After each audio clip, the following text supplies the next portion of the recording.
Welcome in D pharmacy course.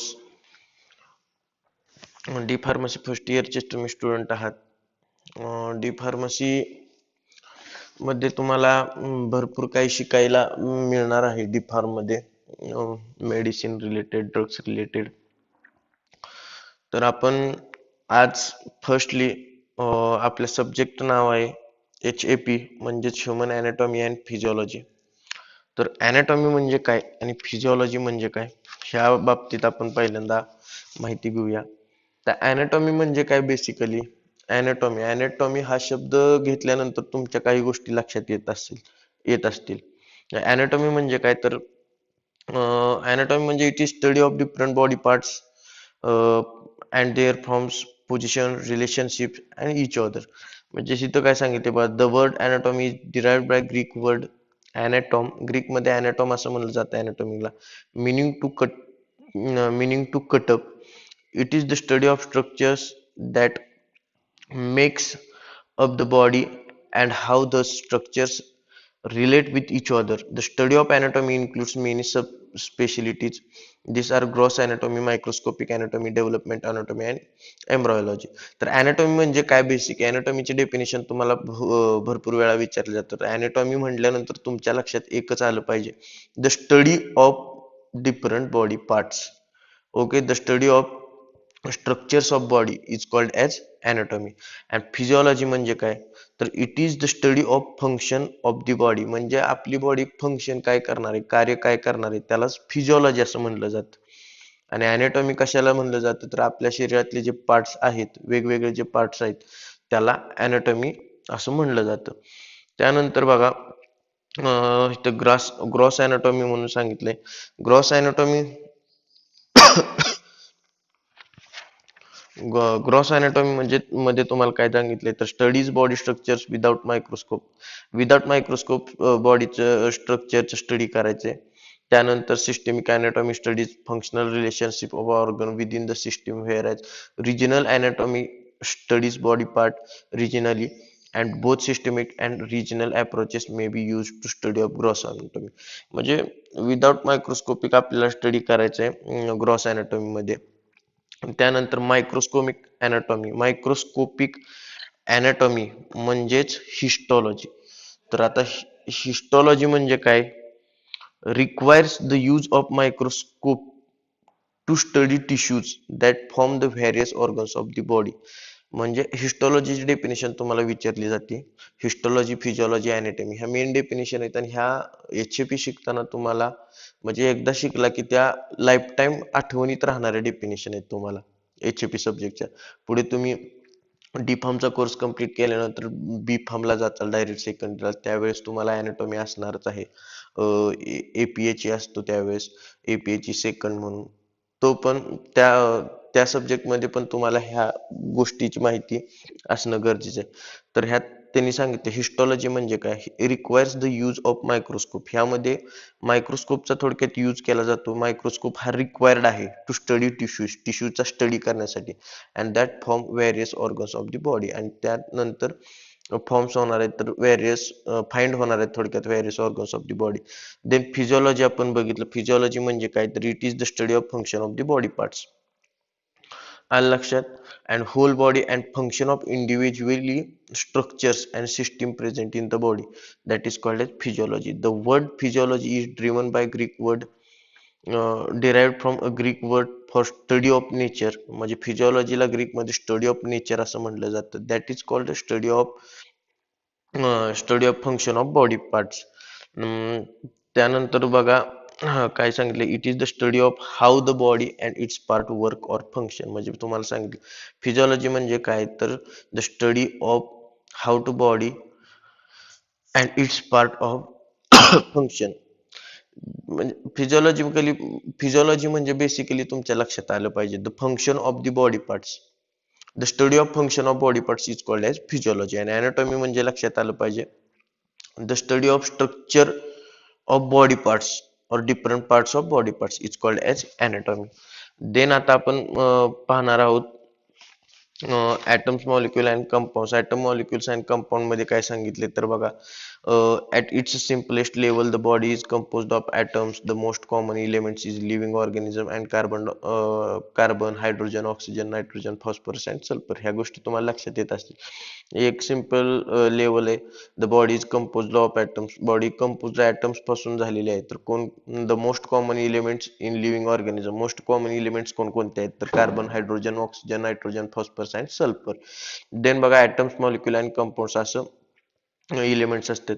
त्यानंतर sale. आता sale म्हणजे काय? सेलची डेफिनेशन तुम्हाला 12th स्टँडर्ड मध्ये पण झाले असेल. सेल हे काय आहे? तर cell is a smallest basic living structural and functional unit of the body. Cell हे काय आहे? एक स्मॉलेस्ट. ही डेफिनेशन बघा, ही आता डेफिनेशन वेगळी दिलेली आहे, पण आपण पहिल्यापासून सेलची डेफिनेशन ऐकत आलोय. तर सेल हे एकदम सिंपल आहे. सेल हे एक स्मॉलेस्ट आहे, बेसिकली आहे, living and structural and functional unit of the body. म्हणजे ते स्मॉलेस्ट आहे, बेसिक आहे, लिव्हिंग आहे, सजीव आहे, स्ट्रक्चरल आहे, त्यानंतर फंक्शनल आहे, ते फंक्शन पण करतं. Functional unit of the body. आता त्यानंतर बघा टिश्यू. टिश्यू मध्ये काय सांगितले? तर टिश्यू म्हणजे काय? A group of cells having similar physical characters performing same specialised function. आता टिश्यू म्हणजे काय सांगितलंय थोडं? Group of cells. टिश्यू म्हणजे काय? तर ग्रुप ऑफ सेल्स. सेल्सचा ग्रुप असतो हॅव्हिंग सिमिलर फिजिकल कॅरेक्टर्स. म्हणजे त्यांची एक सिमिलर फिजिकल कॅरेक्टर असते ऑल सेल्सची. And performing same specialise function. आणि ते सेम स्पेशलाइज फंक्शन करतात. त्यालाच टिश्यू असं म्हणलं जातं. आता टिश्यू मध्ये 4 टाईप पडले जातात. ते तुम्ही ह्या अगोदर पण पाहिले असतील. Epithelial tissue, connective tissue, muscle tissue and nerve tissue. तर इपिथेलियल टिश्यू म्हणजे काय? Epithelial tissue found in the other layer of skin lining of. आता इपिथेलियल टिश्यू हा कुठे असतो? तर they found in outer layer of skin lining of organs, blood and lymph vessels and body cavities. ह्या parts मध्ये epithelial tissue हा असतो. Connective tissue मध्ये काय? तर connects and supports most part of the body. आता आपल्या बॉडीमध्ये भरपूर पार्ट कनेक्ट आहेत. आता हँड आपण फोल्ड करतो, हँड म्हणजे कनेक्टच आहे. शोल्डर म्हणा, लेग म्हणा, तर असे भरपूर पार्ट कनेक्ट आहेत. त्या पार्ट मध्ये कनेक्टिव्ह टिश्यू हा असतो. Connects and supports most part of the body. They constitute most part of skin, bone and tendons. ऐकलं असतं, बघितलं आता तुम्ही. त्यानंतर बघा मसल टिश्यू. मसल टिश्यू म्हणजे काय? तर produces movement through its ability to contract. This constitute skeletal, smooth and cardiac muscles. Muscle tissue म्हणजे काय? मसल्स तुम्हाला माहित आहेत. त्याच थोडक्यात त्याच produces movement through its ability to contract. म्हणजे ते मुवमेंट, मसल ह्या मुवमेंट करतात थोडक्यात. म्हणजे मसल मुवमेंट करणार हे पण तुमच्या लक्षात येते. देन लास्ट बघा नर्व टिश्यू. नर्व टिश्यू म्हणजे काय? तर found in the brain, spinal cord and nerves. Nerve tissue आपल्याला कुठे भेटतात? तर ब्रेन मध्ये, स्पायनल कॉर्ड मध्ये आणि नर्व्स मध्ये. It response to various types of stimuli and transmit nerve impulses. Nerve impulses transfer करणे म्हणजे थोडक्यात काय? आपल्याला पायाला लागलं तर ब्रेन पर्यंत जे इम्पल्स ट्रान्सफर होते, that is called impulses and nerve impulses. आता देन आपण ऑर्गन पाहूया. ऑर्गन मध्ये काय सांगितलं? तर it is an integrated collection of 2 or more kinds of tissue that works together to perform specific function. For example, stomach is made of all types tissue. म्हणजे stomach हे all टाईपचे tissue हे बनवू शकतं. थोडक्यात आलं लक्षात. तर आता ऑर्गन ऑर्गन मध्ये तुम्हाला काय सांगितलं तुम्ही पाहिलं असेल? It is an integrated collection of 2 or more kinds of tissue. हे 2 आणि अधिक टिश्यू बाइंड करू शकते थोडक्यात एक बरोबर. त्यानंतर हे that work together to perform specific function. आणि ती वर्क टुगेदर करण्यासाठी ते जे 2 टिश्यू आहेत ते टुगेदर वर्क, सोबत वर्क करण्यासाठी ते मदत करू शकतं. अँड फॉर एक्झाम्पल काय? तर stomach is made up of all types of tissue. Stomach हे ऑल टाइप्स ऑफ टिश्यू बनवू शकतं. तर आपण आता सेल्स टिश्यू और टिश्यू बघितलं. तर टिश्यू मध्ये अजून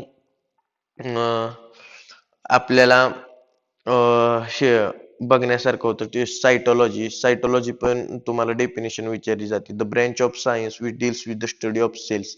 म्हणजे सेल्सचा स्टडी करणं ह्याला सायटोलॉजी असं म्हटलं जातं.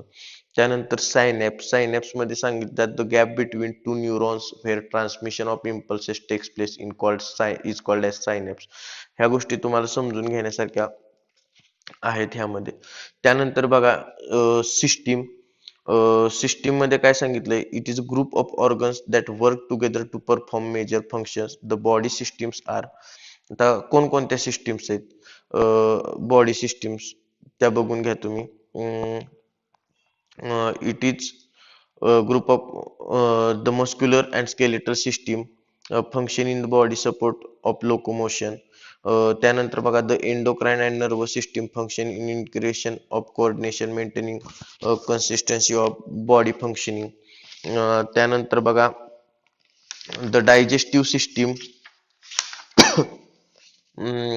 the digestive system mechanically and chemically breaks down food for cellular use and eliminates undigested wastage. त्यानंतर बघा the respiratory system supplies oxygen to blood, eliminates carbon dioxide and helps regulate acid base balance. The circulatory system, the lymphatic system, the urinary system, the integumentary system and the reproductive system. तर अशा प्रकारच्या 9 system आपण इथं पाहतोय. Total body मध्ये 11 system असतात आपल्या. तर ह्या 9 मधील 2 कोणत्या सिस्टीम्स राहतात हे आपण नंतर बघूया. तर फर्स्टली ह्या सिस्टीम्स बघू. ह्या सिस्टीम मध्ये तुम्हाला इथं सांगितलं जाईल the muscular system, the endocrine system, the digestive system, the respiratory system, the circulatory system, the lymphatic system, the urinary system, the integumentary system and the reproductive system. आता muscular system मध्ये काय सांगितलं, तर मस्क्युलर अँड स्केलेटल सिस्टीम मध्ये काय सांगितलं, तर function in body support and locomotion हे मस्क्युलर सिस्टीम करते. त्यानंतर the endocrine and nervous system. The endocrine and nervous system म्हणजे काय, function in generation and coordination bye maintaining consistency of body functioning. म्हणजे ह्यामध्ये सांगितले कोऑर्डिनेशन ठेवण्यासाठी किंवा इंटिग्रेशन करण्यासाठी या सिस्टीम चा वापर होतो बॉडीमध्ये. द डायजेस्टिव्ह सिस्टीम मध्ये काय, तर mechanically and chemically breaks down foods for cellular use of इलिम. डायजेस्टिव्ह सिस्टीम म्हणजे पचनक्रिया होण्यासाठी आपल्या शरीरात ह्या सिस्टीमचा वापर होतो. द रेस्पिरेटरी सिस्टीम मध्ये काय, तर oxygen two the blood eliminates carbon, म्हणजे श्वास आत घेण्यासाठी सोडण्यासाठी ऑक्सिजनचे कार्बन चे रूपांतर कार्बन डायऑक्साइड मध्ये होण्यासाठी ह्याचा यूज केला जातो. Help regulate acid base balance. त्यानंतर सर्क्युलेटरी सिस्टीम मध्ये बघा, सर्क्युलेटरी सिस्टीम मध्ये काय सांगितलं, तर transport respiratory gases, nutrients, wastage, hormones, help regulate body temperature and acid base balance. Acid acid base balance and protects against disease and fluid loss. त्यान बघा the lymphatic system मध्ये म्हणजे सर्क्युलेटरी सिस्टीम मध्ये काय सांगितलं, तर ट्रान्सपोर्टेशन करण्यासाठी respiratory gases, nutrients म्हणा, वेस्टेज म्हणा, हार्मोन्स म्हणा, म्हणजे ट्रान्सपोर्टेशन प्रोसेस आहे. सर्क्युलेटरी म्हणजे ह्या शब्दातच तुम्हाला लक्षात आलं पाहिजे. त्यानंतर द लिम्फॅथेटिक सिस्टीम म्हणजे लिम्फ नोड्स, लिम्फ तर असणारच ह्यात. त्यात काय सांगितलंय बघा, द ट्रान्सपोर्ट लिम्फ. आता बघा ह्यात सांगितलंय transport lymph from tissue to the blood stream, म्हणजे टिश्यू पासून ब्लड स्ट्रीम पर्यंत लिम्फ पाठवण्यासाठी या सिस्टीमचा वापर होतो आपल्या बॉडीमध्ये. Depends the body against infections and aids in the absorption of fats, absorption of fat होण्यासाठी पण.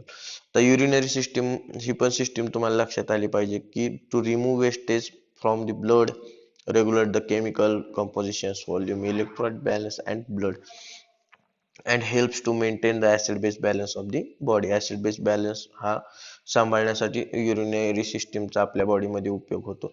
द इंटिग्युमेंटरी सिस्टीम म्हणजे काय, तर function to protect the body, म्हणजे आपली बॉडी प्रोटेक्ट होण्यासाठी. म्हणजे आपण समजा आपला पाय खिळ्यावर पडतोय आणि आपल्याला तो खिळा दिसला, तर ती इंटिग्युमेंटरी सिस्टीम द्वारे आपल्याला ते इम्पल्स पोहोचणार आहेत ब्रेन पर्यंत. Regulate body temperature, eliminates wastage and receive sensory stimuli आलं लक्षात तुमच्या. and in that last the reproductive system function to produce gametes for sexual reproduction and to produce sex hormones साठी reproductive system ही वापरली जाते. In that next lecture आपण पाहूया अजून organism level and hormones. So this is my first lecture on first year D Pharm. सर्वांनी comment करा आपला roll number Google क्लासरूमला. थँक्यू.